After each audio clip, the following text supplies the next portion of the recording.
तो आज का जो हमारे पास टॉपिक है क्लास 10th का है और आज का टॉपिक है हमारे पास हाइड्रोकार्बन। ठीक है, तो हाइड्रोकार्बन्स क्या होते हैं? तो हमने चैप्टर 3 में पढ़ा था कि हाइड्रोकार्बन्स होते हैं the study of carbons compound. ठीक है, तो कार्बन्स कंपाउंड कौन कौन से हैं? तो आज की हमने टाइप्स पढ़नी है हाइड्रोकार्बन्स। तो हाइड्रोकार्बन्स क्या है? The combination of carbon compound and hydrogen. ठीक है, तो ऐसे कंपाउंड जिसके अंदर हमारे पास कार्बन आ जाए और दूसरा हाइड्रोजन आ जाए, तो ऐसे कंपाउंड को क्या कहते हैं? हाइड्रोकार्बन्स। जैसे एग्जांपल है हमारे पास CH4, ये एक मीथेन गैस है। मीथेन गैस के अंदर हमारे पास क्या दो कंपाउंड है, कौन से? एक कार्बन है हाइड्रोजन, इन दोनों से मिलकर क्या बन रहा है? हाइड्रोकार्बन्स। तो इस तरह हमारे पास पेट्रोल है, डीजल है, गैस है, मोबिल है और कोयला है। तो काफी सारे ऐसे कंपाउंड है जो हमारे पास क्या कहलाते हैं? हाइड्रोकार्बन्स कहलाते हैं। तो हाइड्रोकार्बन्स की हमारे पास टाइप्स कितनी है? वो दो है। टाइप्स ऑफ हाइड्रोकार्बन कितनी है? दो टाइप्स है। तो दो टाइप्स जो हमारे पास आती है, तो दो टाइप्स हमारे पास कौन कौन सी है? एक है ओपन चेन और दूसरी है क्लोज चेन। जो ओपन चेन है वो असल में क्या है? वो एक टाइप्स है किसी एलिफेटिक हाइड्रोकार्बन्स की, और जो क्लोज चेन है वो टाइप्स किसकी है? एलिसाइक्लिक और एरोमेटिक की।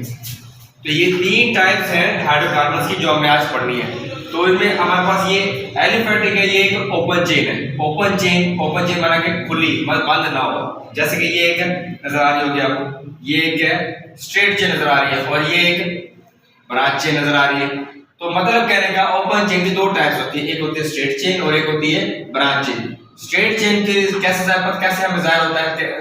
मतलब उसके नाम के साथ हमारे पास N लिखा होगा, N ब्यूटेन जैसे लिखा हुआ है 1 2 3 4। तो ये क्या है? N butane. माना कि N का मतलब स्ट्रेट है और ब्यूटेन का मतलब क्या? 4 कार्बन है। और आइसो का मतलब क्या? ब्रांच।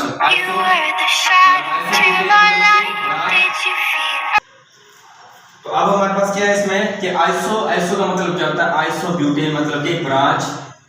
आइसो मतलब क्या है? ब्रांच। ठीक है, तो ब्यूटेन माने 4 कार्बन, 1 2 3 4। तो ये क्या? Iso butane. ये भी एक, तो ये दोनों की दोनों जो है एक ओपन चेन है, मतलब खुली हुई है, बंद नहीं है किसी तरह से। इसी तरह ये किसी टाइप से आ रही है, ये एलिफेटिक की है। अब हमें पढ़नी है क्लोज चेन। क्लोज चेन की दो टाइप्स आती हैं, वो कौन कौन सी है? दो टाइप, जो एक एलिसाइक्लिक है और एक एरोमेटिक। ये दोनों की दोनों क्लोज्ड है। तो इसलिए जैसे एलिसाइक्लिक के अंदर वो विदाउट बेंजीन रिंग की आती है। जैसे कि मिसाल दो हाइड्रोकार्बन्स एटलीस्ट कम से कम ऐसे हाइड्रोकार्बन जिसमें कम से कम 3 कार्बन्स हो या 3 कार्बन से एक चेन बनती हो। जैसे ये 1 2 3, तो ये 3 जो आ रही है क्या है? साइक्लोप्रोपेन।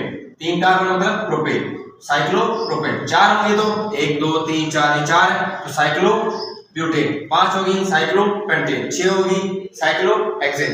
इस तरह एरोमेटिक है। एरोमेटिक हाइड्रोकार्बन्स क्या होती है कि ऐसे हाइड्रोकार्बन्स जिसके अंदर कम से कम एक बेंजीन रिंग है। बेंजीन रिंग में कितने कार्बन होते हैं? 6 कार्बन होते हैं। जैसे ये 1 2 3 4 5 6, तो ये 6 कार्बन लगे उसमें और एक मिथाइल ग्रुप लगा हुआ है, तो मिथाइल बेंजीन। तो इसी तरह मतलब कि एरोमेटिक की बहुत सारी और भी टाइप्स हैं। और नेक्स्ट हमारे पास जो है कैटिनेशन है। तो कैटिनेशन क्या चीज़ है? कैटिनेशन कहते हैं कि the ability of joining of carbon carbon bond, मतलब कि ऐसी सलाहियत जो कार्बन कार्बन के साथ बॉन्ड बनाए, लिंक बने। इस तरह या तो रिंग शेप में बना कि बेंजीन हो उसके अंदर, या तो स्ट्रेट चेन में मतलब कि ये ओपन चेन हो।